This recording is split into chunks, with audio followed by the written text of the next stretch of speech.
안녕하세요. 네, 자 이번 시간에 지난 113회 전산회계 2급 이론 문제풀이를 한번 시작해 보도록 하겠습니다. 이번 시험 문제는 기초적인 문제들로 많이 구성이 되어 있어요. 그래서 정확하게 여러분들이 암기하시는 것이 다음 시험에 도움이 많이 되지 않을까라고 생각이 듭니다. 네, 자 1번 문제에서부터 출발해 보도록 하겠습니다. 자 1번. 자, 다음의 거래 내용을 보고 결합관계를 적절하게 나타낸 것은 그랬는데 결합관계라고 나오면 무조건 여러분들은 분계를 먼저 해주시면 됩니다. 그래서 전화요금 5만원이 보통예금 계좌에서 자동 이체되다 이렇게 돼 있으니까 전화요금이 보통예금 계좌에서 이체됐으니까 보통예금 빠져나가겠죠? 전화요금 우리 뭐라고 하죠? 통신비. 그래서 통신비 5만원 우리 보통예금 5만원.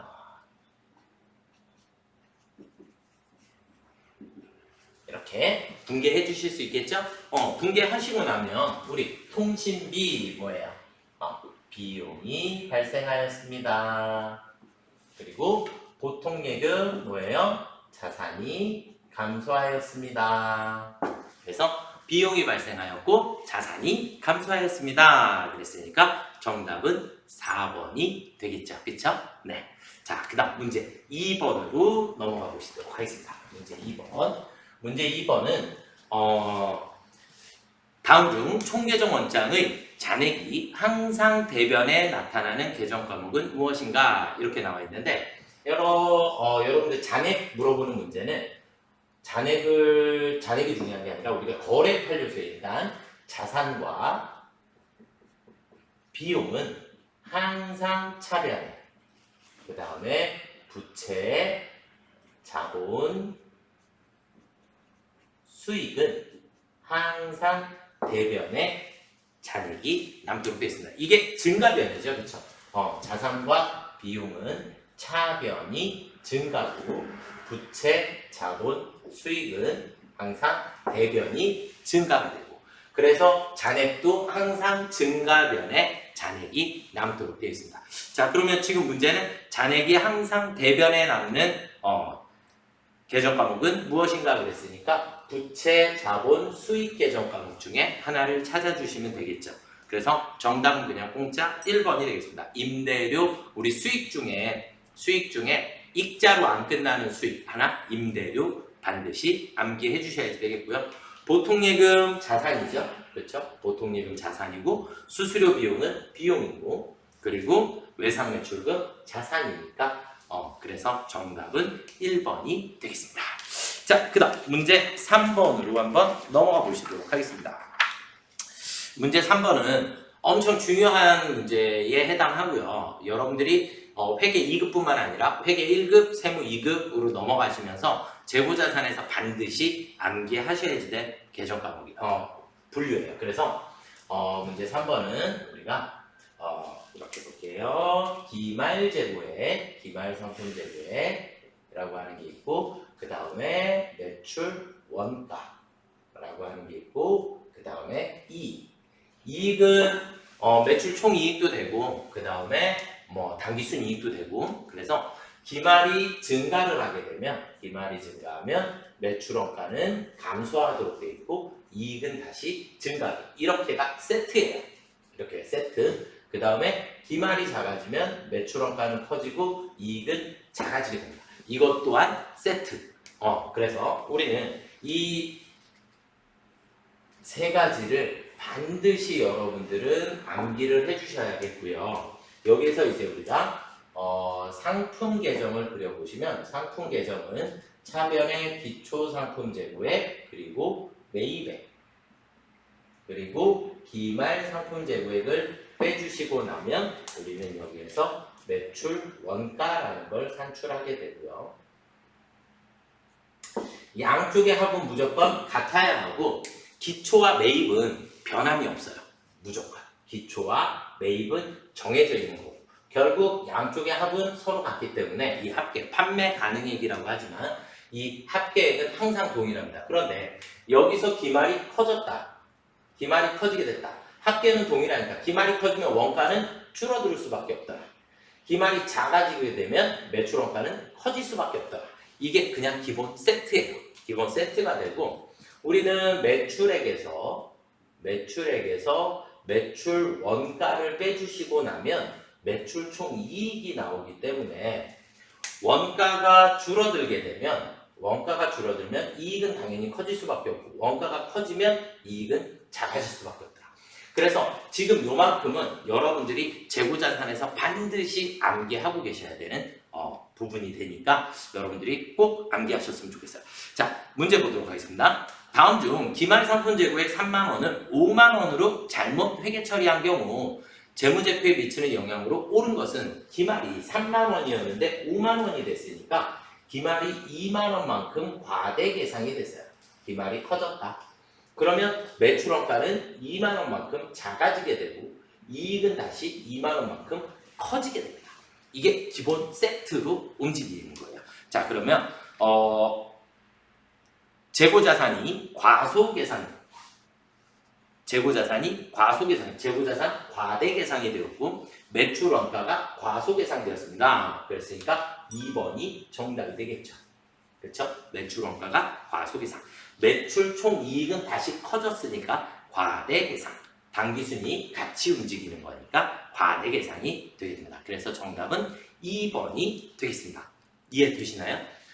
이 부분은 여러분들이 반드시 체크하고 암기하셔야 되는 부분이다 라고 보시면 될 것 같아요. 자, 그 다음 문제 4번으로 넘어가 보도록 하겠습니다.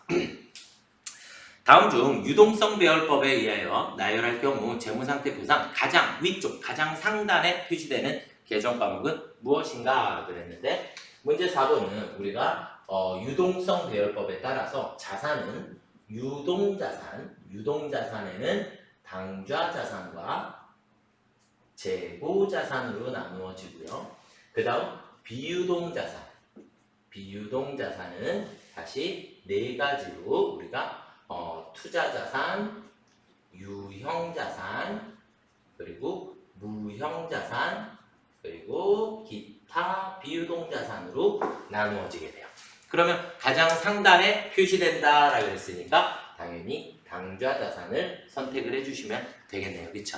네. 자, 그러면 첫 번째 영업권은 무형자산에 해당하는 부분이고요. 장기대여금은 투자자산에 해당하는 계정 과목이 되겠고요. 단기대여금이 당좌자산이니까 3번이 일단 정답이 되겠고요. 영업활동에 사용하는 건물, 사용하기 위해서 우리는 유형자산이다라고 얘기를 하는 거죠. 그렇죠? 이해되시죠? 그래서 지금은 단기대여금 당좌자산에 속하는 3번이 정답이 되겠습니다. 자, 그다음 문제 5번을 보도록 하겠습니다. 다음 중 감가상각을 해야 하는 자산으로만 짝지은 것은 무엇인가 그랬는데 문제 5번은 일단 우리가 감가상각을 하지 않는 자산. 감가상각을 하지 않는 자산에 우리는 토지와 건설 중인 자산이 있어요. 일단 우리가 감가상각을 해야 하는 자산은 우리가 유형자산과 무형자산이 감가상각 대상 자산이고요. 그 다음에 토지 건설 중인 자산 이 두 가지는 유형자산 중에서도 감가상각을 하지 않는 자산에 해당합니다. 그래서 1번에는 토지가 들어가서 틀렸고요. 2번 차량 운반구 기계장치 모두 유형자산에 속하는 거죠. 유형자산, 무형자산 이 두 가지가 우리가 감가상각을 하셔야 되는 자산이고 3번에 보시면 단기 매매 증권은 당좌자산에 해당하니까 우리 감가상각 해당 사항이 없고 4번 재고자산도 감가상각 하지 않는 거고 건설 중인 자산도 감가상각을 하지 않습니다. 그래서 정답은 2번이 되겠습니다. 이해되시죠? 네. 자, 그 다음 문제 6번으로 한번 넘어가 보시도록 하겠습니다. 자, 문제 6번은 우리가 회사의 재산 상태가 다음과 같은 경우 순자산은 얼마인가, 자본은 얼마인가 이렇게 되어 있는데 우리는 자산 마이너스 부채는 자본이 1번이 되겠죠. 자, 그럼 계정 과목 분류만 하시면 되겠네요. 그렇죠? 현금, 선급금, 대여금, 재고자산 이렇게 네 가지 왼쪽에 있는 네 가지가 자산이 되겠고 매입 채무, 사채가 부채에 해당하겠죠. 그러면 자산을 쭉 다 더하면 140만 원이 나오겠네요. 마이너스 부채는 매입 채무, 사채 둘을 더해 주시니까 40만 원. 그러면 자본은 100만 원이 정답이 되겠습니다. 이해되시죠? 네, 1번이 정답이 되겠고요. 자, 그 다음 문제 7번. 다음 중 일정 시점에 재무 상태를 나타내는 재무 보고서의 계정 과목으로만 연결된 것은 그랬는데 이 7번 문제를 풀기 위해서 여러분들한테 제가 결산해서 너무 중요하게 설명드리는 우리 선급 비용 그리고 선수 수익 그리고 미수 수익 미지급 비용 이렇게 네 가지를 여러분들이 반드시 숙지를 조금 해주셔야 되겠고 선급 비용 미수 수익 무조건 뭐에 해당한다? 자산에 해당하는 계정 과목이에요. 뒤에 비용이 붙어있고 수익이 붙어있지만 우리는 반드시 자산에 해당하는 계정 과목입니다 라고 알아두셔야 되고 선수 수익 미지급 비용 이 둘은 우리가 뒤에 수익 비용 붙어있지만 무조건 부채에 해당하는 계정 과목입니다. 그래서 선급, 선수, 미수, 미지급 얘네들은 자산, 부채에 해당하는 계정 과목이다. 이렇게 알아두시면 좋을 것 같아요. 자, 그러면 재무상태표에 해당하는 계정 과목이라고 했으니까 1번은 선급비용은 맞지만 급여가 틀렸고요. 2번 현금 맞고요. 선급비용 맞고요. 2번이 정답이 되겠죠. 3번은 매출 원가가 비용에 해당하고요. 4번은 이자 비용이 비용에 해당하니까 그래서 정답은 2번이 되겠습니다. 자, 그 다음 문제 8번으로 한번 넘어가 보시도록 하겠습니다. 문제 8번은 다음 중 현금 및 현금성 자산 계정 과목으로 처리할 수 없는 것은 그랬는데 현금 및 현금성 자산에는 우리 계정 과목 뭐뭐뭐 있죠? 현금 그리고 당좌예금 그리고 보통예금 그리고 현금성 자산이 있어요. 자, 이렇게 네 가지를 묶어서 우리가 현금 및 현금성 자산이다 라고 얘기를 하는 거고 우리는 현금에서 반드시 암기하셔야지 되고 현금에서는 우리가 삐리리 수표들 모두 현금이고요. 그 다음에 우편환증서 암기하셔야 되겠고요. 그 다음에 삐리리 통지서가 있어요.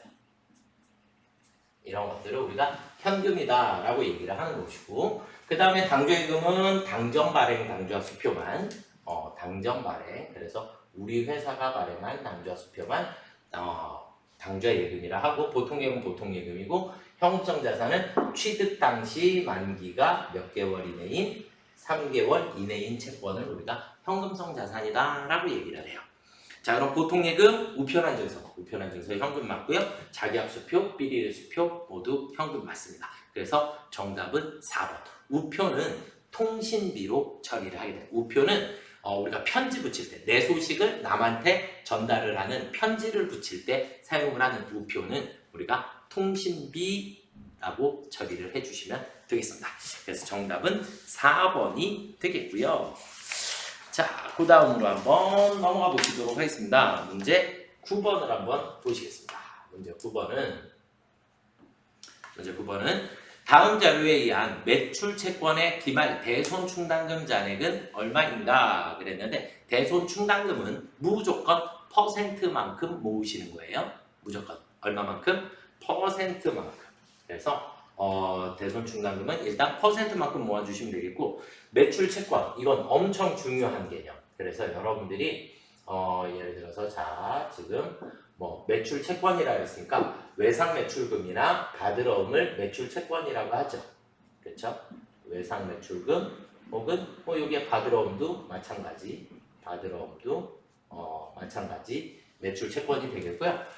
기본적인 계정 처리의 과정은 무조건 자산 계정 과목이기 때문에 차변이 증가, 대변이 감소.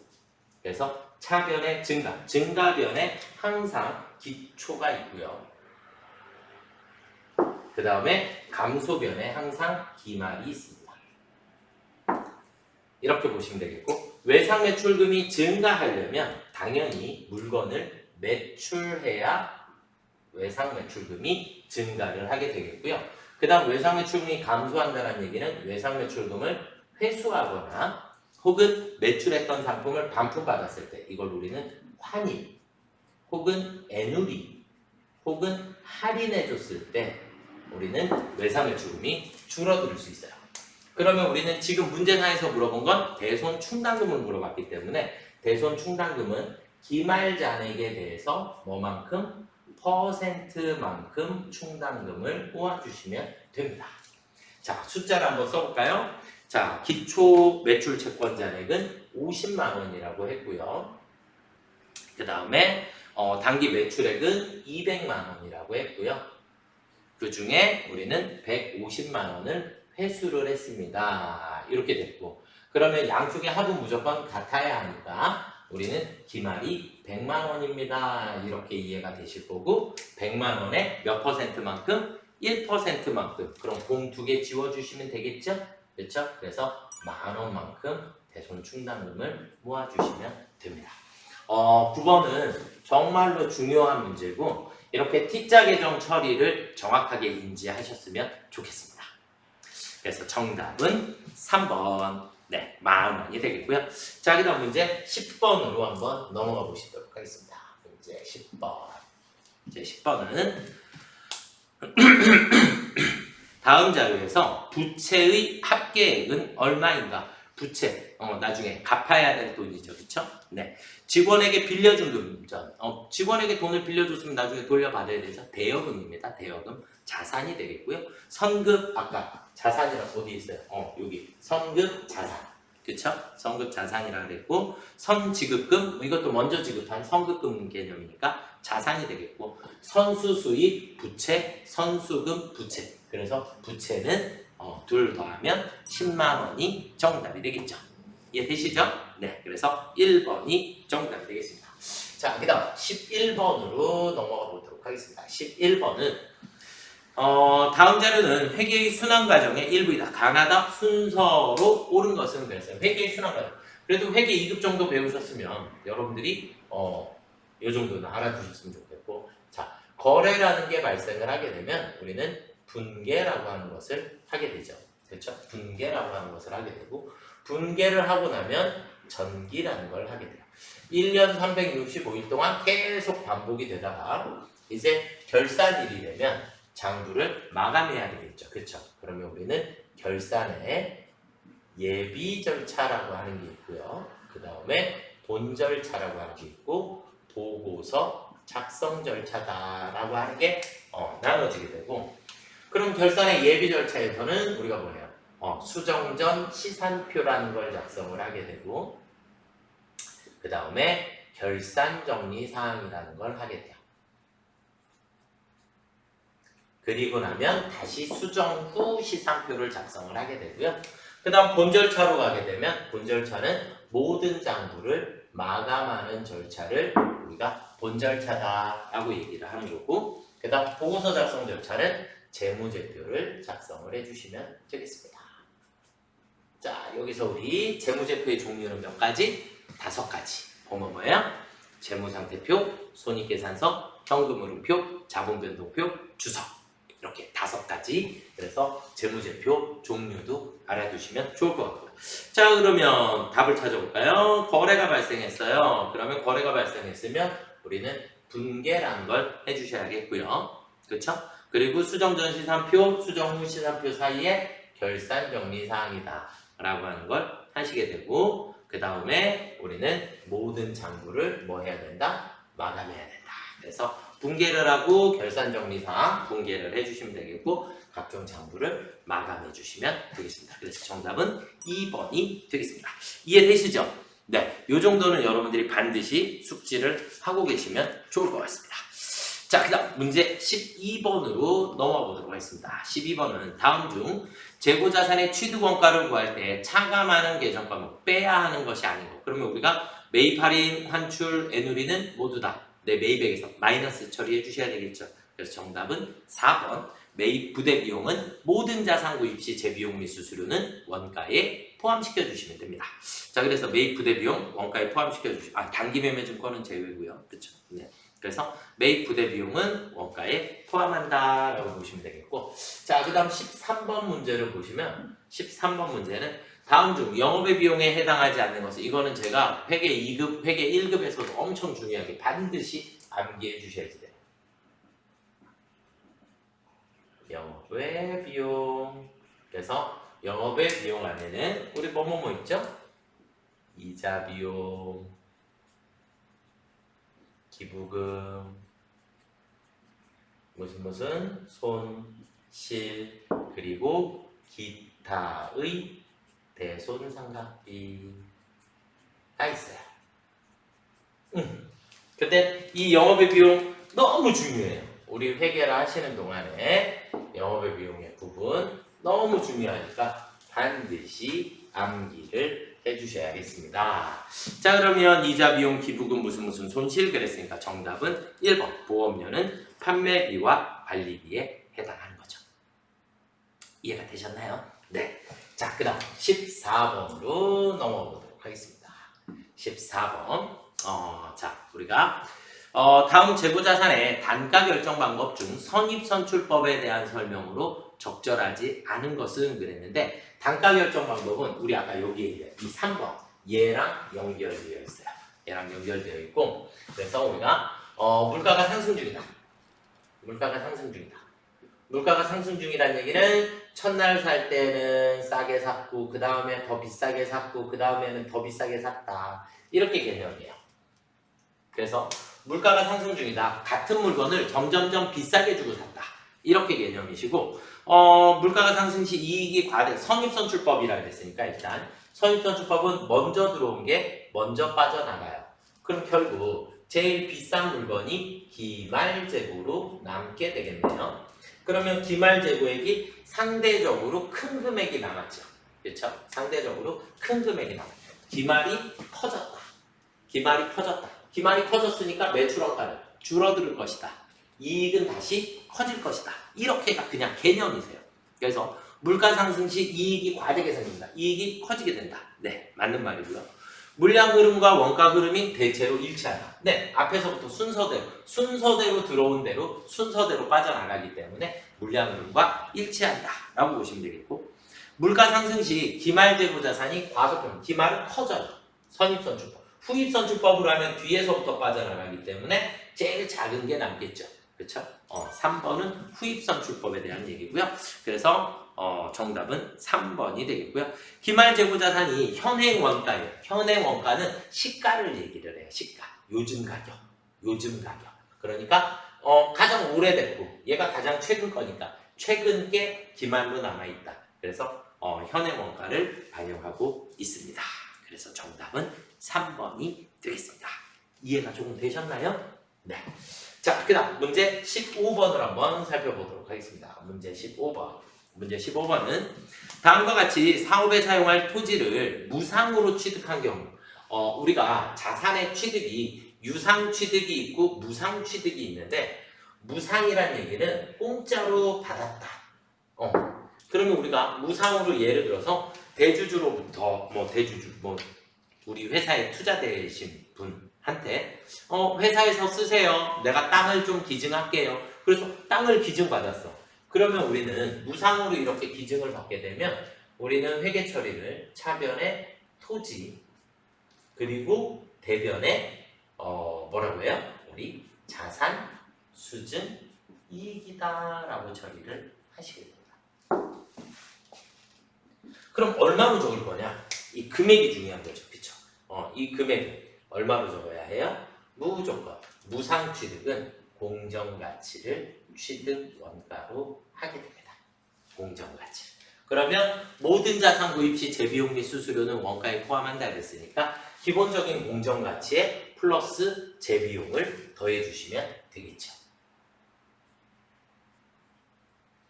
플러스 재비용을 더해서 토지의 취득원가를 계산해 주시면 됩니다. 그래서 무상으로 취득한 토지의 공정가치 100만 원하고 취득세 4만 원이 들어갔기 때문에 취득세 원가에 포함 104만 원이 정답이 되겠습니다. 그래서 문제 4번이 보기 4번이 정답이 되겠습니다.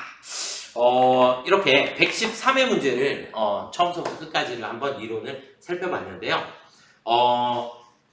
계속 강조를 드리지만 우리가 회계에서 제일 기본은 자산과 비용은 차변의 항상 증가, 부채자본 수익은 대변이 증가다.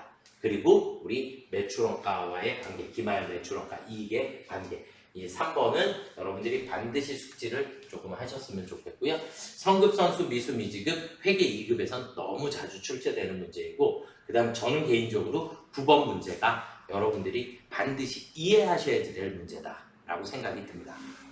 이렇게 보시면 될 것 같고요. 영업의 비용도 반드시 암기를 해주시는 것을 추천드리도록 하겠습니다. 113회는 조금 기본적인 문제로 구성이 되어 있고 기본적인 틀을 여러분들이 반드시 숙지를 하셔야 다음 시험에 좋은 결과가 있을 거다라고 생각됩니다. 다음 시험에 좋은 결과 있기를 기대하겠습니다. 수고들 많이 하셨습니다.